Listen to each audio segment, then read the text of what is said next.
नमस्कार। मैं राधा शुक्ला। जय श्री हरि।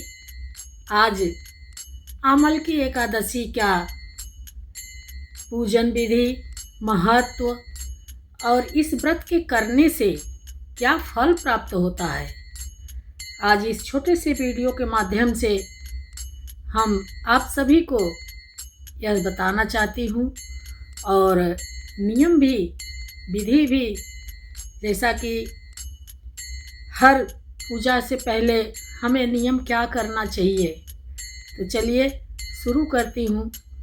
आज 27 फरवरी 2026 एकादशी है, आमल की एकादशी। आमल की एकादशी का मतलब क्या है पता है? ये कब पड़ता है? फागुन मास शुक्ल पक्ष की एकादशी दिनांक 27 फरवरी 2026। खास क्यों है आमल की एकादशी? इस दिन आंवला, मतलब कि आंवला के पेड़ की, वृक्ष की पूजा की जाती है। मान्यता है कि आंवले के वृक्ष में भगवान विष्णु जी का वास होता है। यह व्रत करने से पापों का नाश, सुख समृद्धि और मोक्ष की प्राप्ति होती है। और पूजा विधि: प्रातः स्नान कर व्रत का संकल्प लें, आंवले के वृक्ष के नीचे दीपक जलाएं, रोली अक्षत फूल अर्पित करें और भगवान विष्णु के मंत्रों का जाप करें।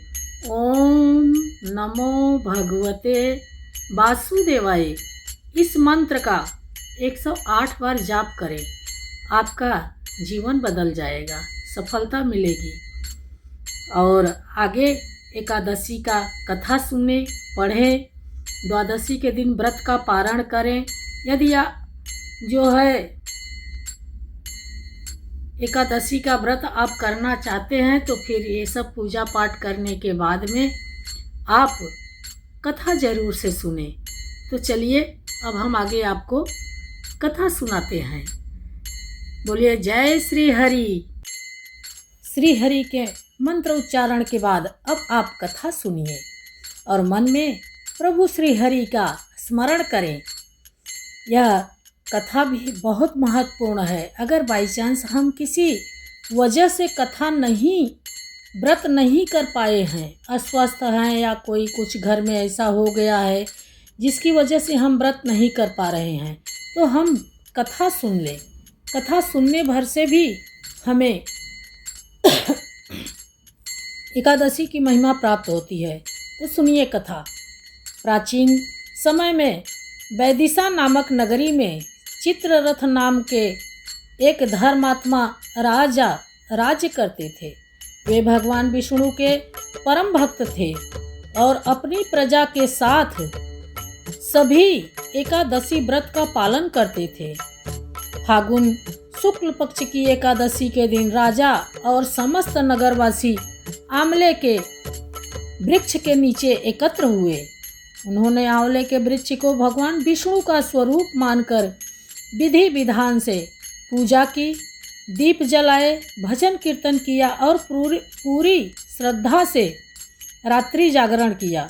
उसी समय एक शिकारी जो जीवन भर पाप कर्म करता रहा था, भोजन की खोज में वहां पहुंचा। वह अत्यंत भूखा था, लेकिन भक्तों के भजन और कथा सुनते सुनते वहीं बैठ गया। अनजाने में ही उसने उस दिन उपवास कर लिया और पूरी रात जागरण में बैठा रहा। कुछ समय बाद उस शिकारी की मृत्यु हो गई। यमदूत उसे लेने आए, लेकिन भगवान विष्णु के यमदूतों ने उन्हें रोक दिया। कारण यह था कि शिकारी ने अनजाने में ही भी आमल की एकादशी का व्रत और जागरण कर लिया था। उस पुण्य के प्रभाव से उसे विष्णु लोक की प्राप्ति हुई। अगले जन्म में वही शिकारी एक महान और धर्मपरायण राजा बना। उसने जीवन भर धर्म का पालन किया और अंत में मोक्ष प्राप्त किया। अब हम इसके आगे आपको इस दिन आंवले के वृक्ष में भगवान विष्णु का वास माना जाता है। इस व्रत से पापों का नाश होता है, संतान, धन, स्वास्थ्य और सुख समृद्धि की प्राप्ति होती है। अनजाने में भी किया गया यह व्रत मोक्ष प्रदान करता है।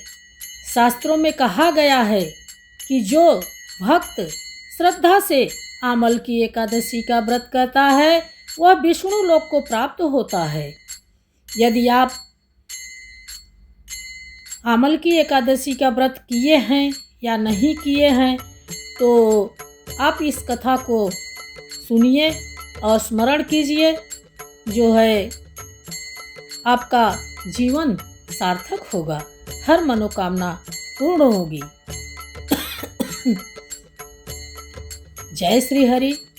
वैसे हम आपको इसके आगे भी और कथा सुना सकता है, जैसे कि प्राचीन काल में बैदिशा नगरी के चित्ररथ नामक राजा राज्य करते थे। ये कथा हमने आपको बता चुके हैं। और आगे इस एकादशी में एक और कथा बहुत विशेष माना गया है, जिसमें भगवान परशुराम, उनका भी आज के दिन आंवले के वृक्ष के नीचे पूरा पूजा किया जाता है, व्रत रखा जाता है और वही भजन कीर्तन नमन किया जाता है। तो इस तरह से आप सब मिलजुल के एकादशी का व्रत करें और एकादशी का पालन करें। आपका किया हुआ यह व्रत कई यज्ञ से भारी महत्वपूर्ण होता है। तो इसके लिए जय श्री हरि। ओम नमो भगवते वासुदेवाय नमः। इस मंत्र का जाप आप जितना ज़्यादा कर सकें उतना आपके जीवन में लाभ होगा। तो बोलिए हमारे साथ 2 मिनट। ओम नमो भगवते वासुदेवाय। ओम नमो भगवते वासुदेवाय। ओम नमो भगवते वासुदेवाय। तो जय श्री हरि, जय श्री विष्णु, जय श्री एकादशी महारानी की जय जय।